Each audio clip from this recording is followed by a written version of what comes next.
जय श्री कृष्ण। आप सभी को पुरुषोत्तम मास सोमवती अमावस्या की ढेरों शुभकामनाएं। प्रिय भक्तों, आज अधिक मास कृष्ण पक्ष की अमावस्या तिथि है और आज सोमवती अमावस्या का व्रत है। क्योंकि यह अमावस्या सोमवार के दिन पड़ने से यह सोमवती अमावस्या के नाम से जानी जाती है, जो सभी अमावस्याओं में सबसे बड़ी और श्रेष्ठ मानी जाती है। आज के दिन माताएं बहन एक खंड सुहाग और संतान की लंबी उम्र के लिए इस व्रत को करके व्रत कथा को सुनती है तथा शिव पार्वती पीपल देवता से परिवार की सुख समृद्धि की कामना करती है।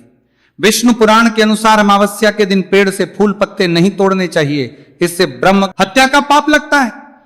वहीं स्कंद पुराण में कहा गया है, जो व्यक्ति अमावस्या के दिन दूसरों का अन्न खाता है उसका महीने भर का उस अन्नदाता को मिलता है, तो इसलिए इस दिन दान का खाने से बचना चाहिए। इस दिन शिव पार्वती जी की पूजा करने के साथ साथ पितरों के लिए तर्पण पिंडदान और उनकी पूजा की जाती है।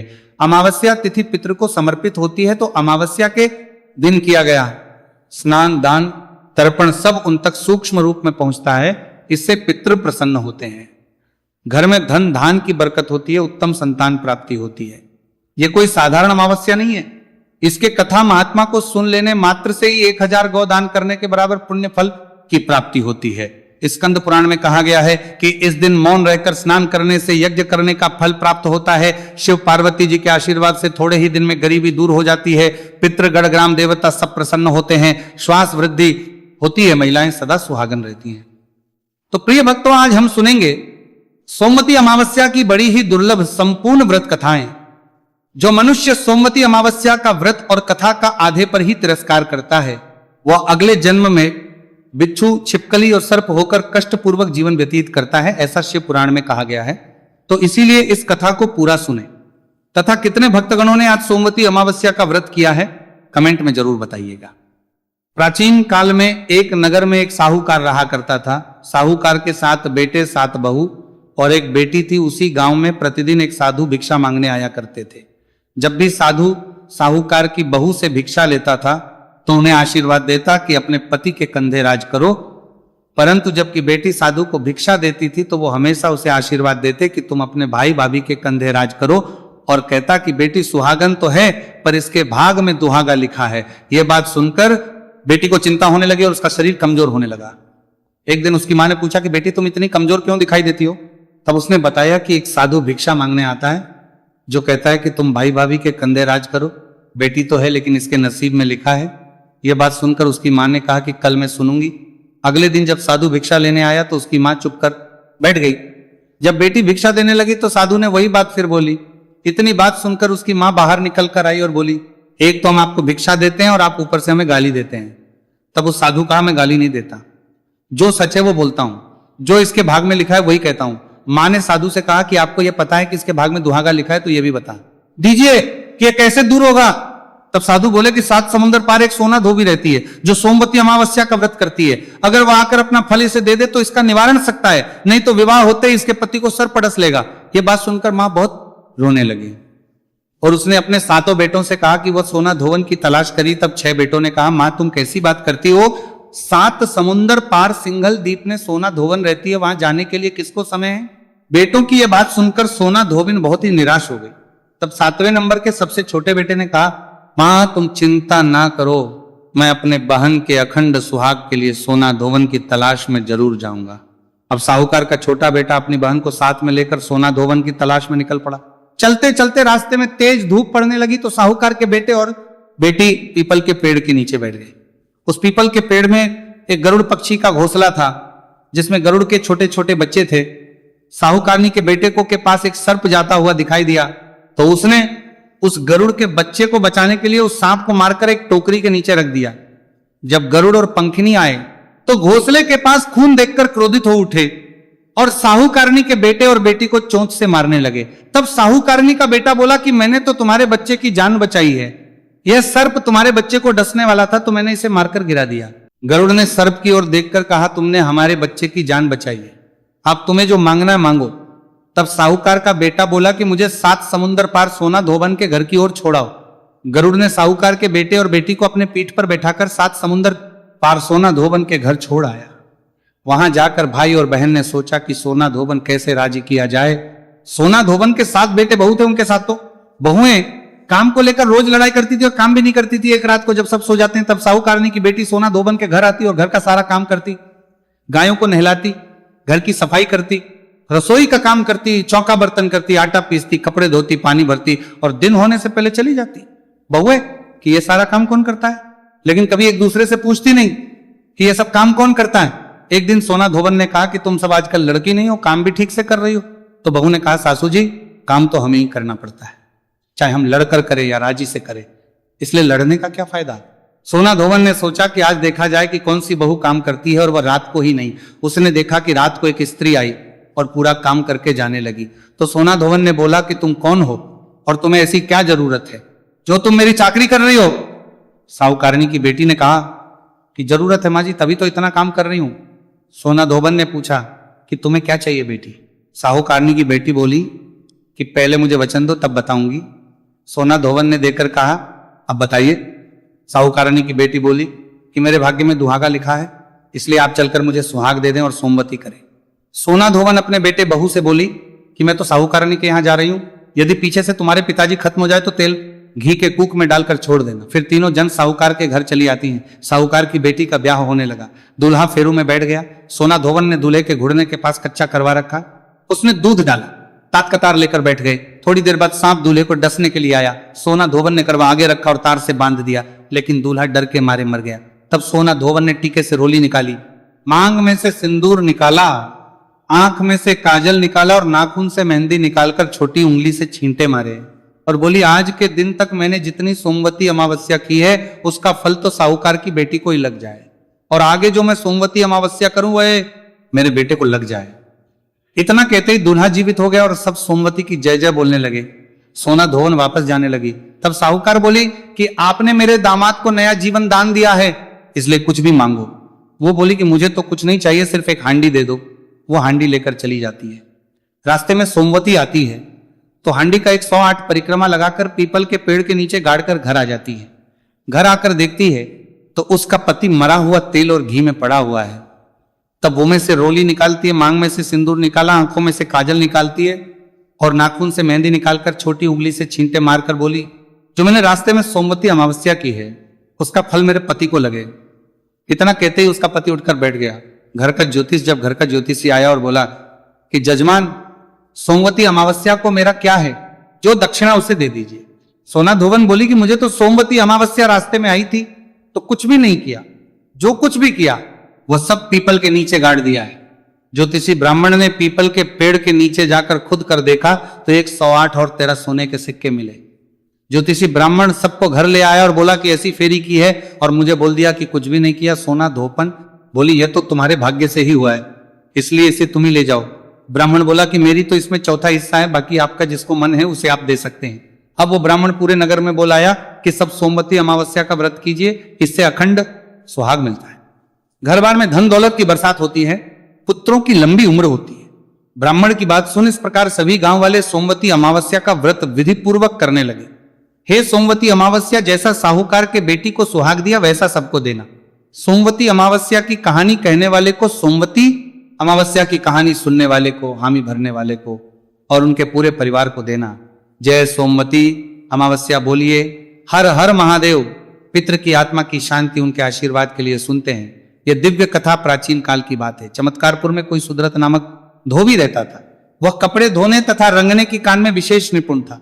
नगर के जो मुख्य ब्राह्मण थे उनके कपड़े वही धोता था। एक समय भूल से सुदरक ने ब्राह्मण के कपड़े को नीले रंग से भरे हुए पात्र में डाल दिया। बहुत देर के बाद जब उसे इस बात का पता, तब उसने अपनी स्त्री और पुत्रों को एकांत में बुलाकर कहा कि मैंने महात्मा ब्राह्मण के बहुत से बहुमूल्य वस्त्र अज्ञानता वश नील के रंग में डाल दिए हैं।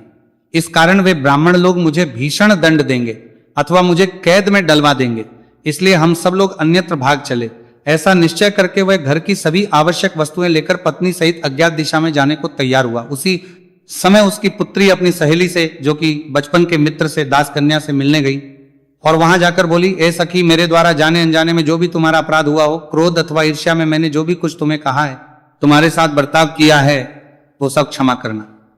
यह सुनकर सहसा उसके सहेली के मित्र भराए। वो व्याकुल होकर पूछने लगी, सखी, आज तुम मुझसे ऐसी बात क्यों कह रही हो?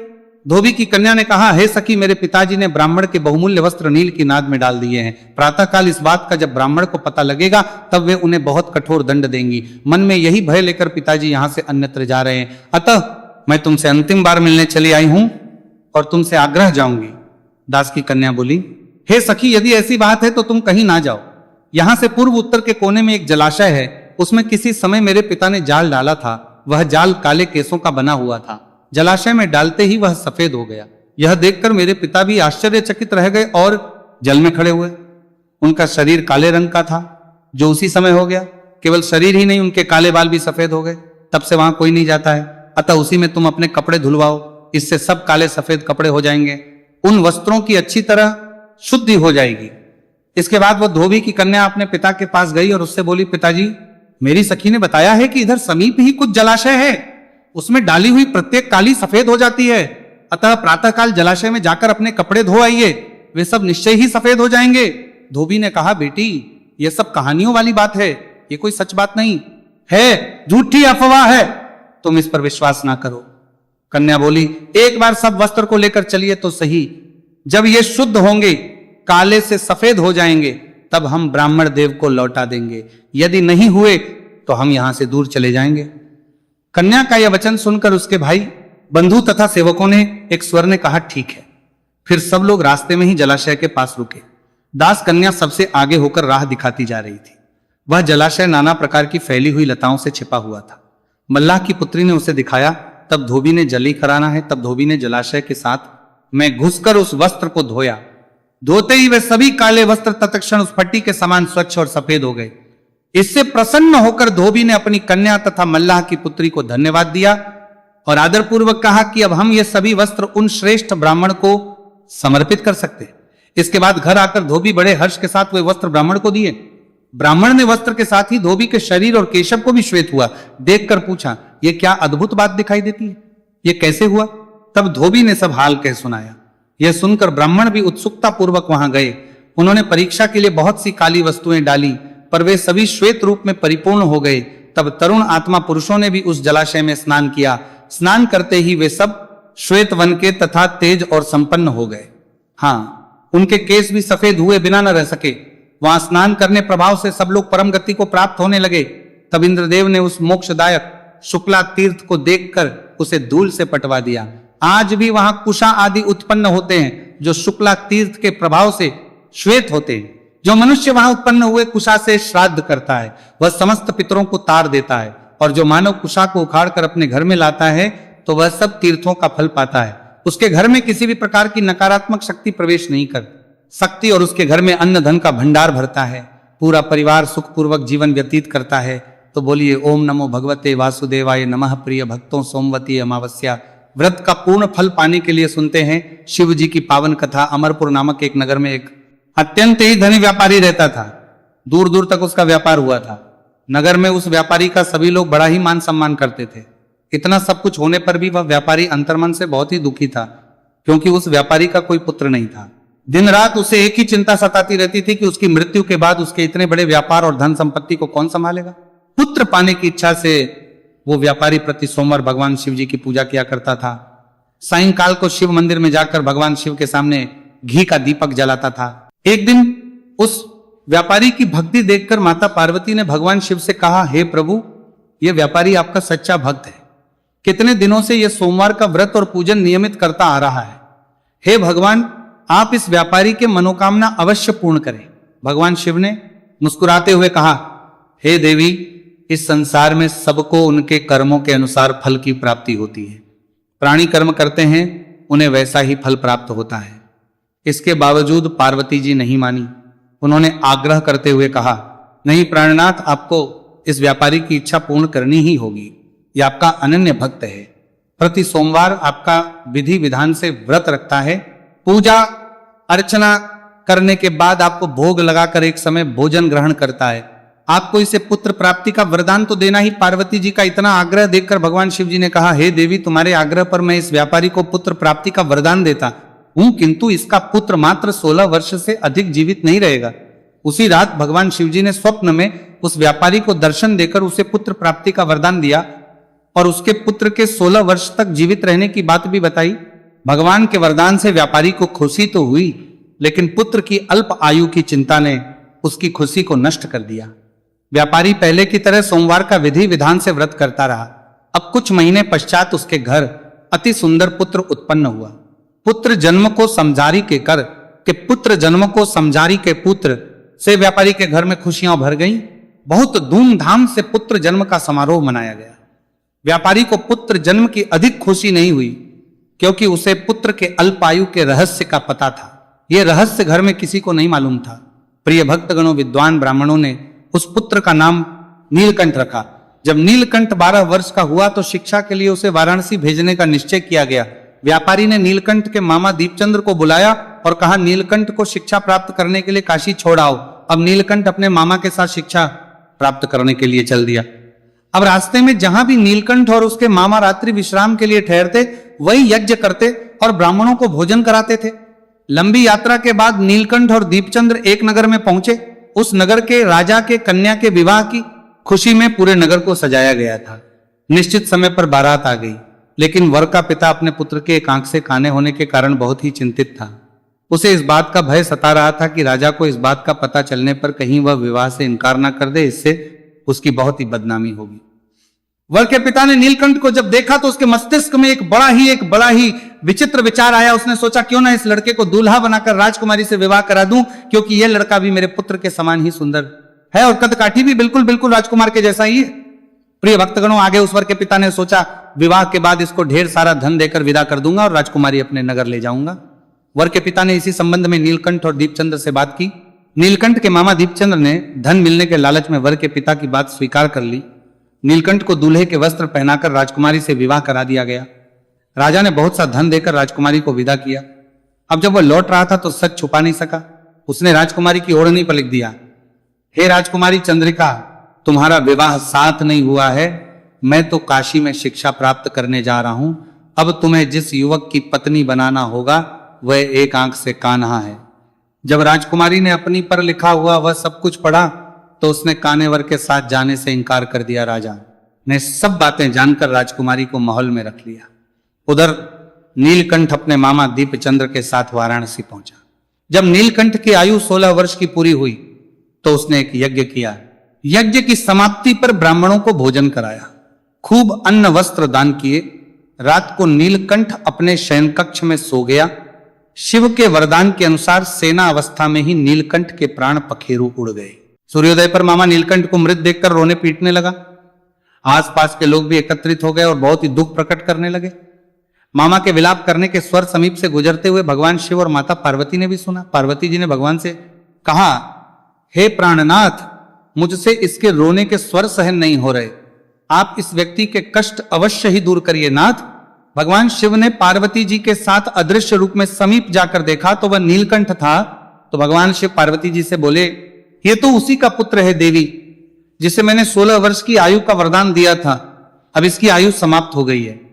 पार्वती जी ने फिर भगवान शिव से निवेदन किया, हे प्राणनाथ, आप इस बालक को जीवित करें, अन्यथा इसके माता पिता पुत्र की मृत्यु के कारण रो रो कर अपने प्राण को त्याग देंगे। इस बालक का पिता तो आपका परम भक्त है, वर्षों से सोमवार का व्रत करते हुए आपको भोग लगा रहा है। पार्वती जी के आग्रह पर भगवान शिव ने उस लड़के को जीवित करने का वरदान दिया और कुछ ही पल में वह जीवित होकर उठाए बैठा। प्रिय भक्तगणों, अब देखिए, शिक्षा प्राप्त करके नीलकंठ मामा के साथ अपने नगर की ओर चल दिया। दोनों चलते चलते उसी नगर में पहुंचे जहां नीलकंठ का विवाह हुआ था। उस नगर में भी नीलकंठ ने यज्ञ का आयोजन किया। समीप से गुजरते हुए नगर के राजा यज्ञ का आयोजन देखा। राजा ने नीलकंठ को तुरंत ही पहचान लिया। यज्ञ समाप्त होने पर राजा नीलकंठ और उसके मामा को महल में ले आया और कुछ दिन उन्हें महल में रखकर बहुत सा धन देकर राजकुमारी के साथ विदा किया। रास्ते में सुरक्षा के लिए राजा ने बहुत से सैनिकों को भी भेजा। दीपचंद्र ने नगर में पहुंचते ही एक दूत को घर भेजकर अपने आगमन की सूचना भेजी। अपने पुत्र नीलकंठ के जीवित वापस लौटने की सूचना से व्यापारी पति प्रसन्न हुआ। व्यापारी ने अपने पत्नी के साथ स्वयं को एक कक्ष में बंद कर रखा था। भूखे प्यासे रहकर व्यापारी और उसकी पत्नी पुत्र की प्रतीक्षा कर रहे थे। उन्होंने प्रतीक्षा कर रखी थी कि यदि उन्हें अपने बेटे की मृत्यु का समाचार मिला तो दोनों अपने प्राण त्याग देंगे। व्यापारी अपने पत्नी और मित्रों के साथ नगर के द्वार पर पहुंचा। अपने पुत्र के का समाचार सुनकर पुत्र वधू राजकुमारी चंद्रिका को देखकर उसकी खुशी का ठिकाना ना रहा। उसी रात भगवान शिव ने व्यापारी के स्वप्न में आकर कहा, हे सृष्टि, मैंने तेरे सोमवार के व्रत करने और व्रत कथा सुनने से प्रसन्न होकर तेरे पुत्र को लंबी आयु का वरदान दिया है। प्रिय भक्तगणों, यह सुनकर व्यापारी बहुत ही प्रसन्न हुआ। इसी प्रकार सोमवार का व्रत करने से के घर में खुशियां लौट आईं।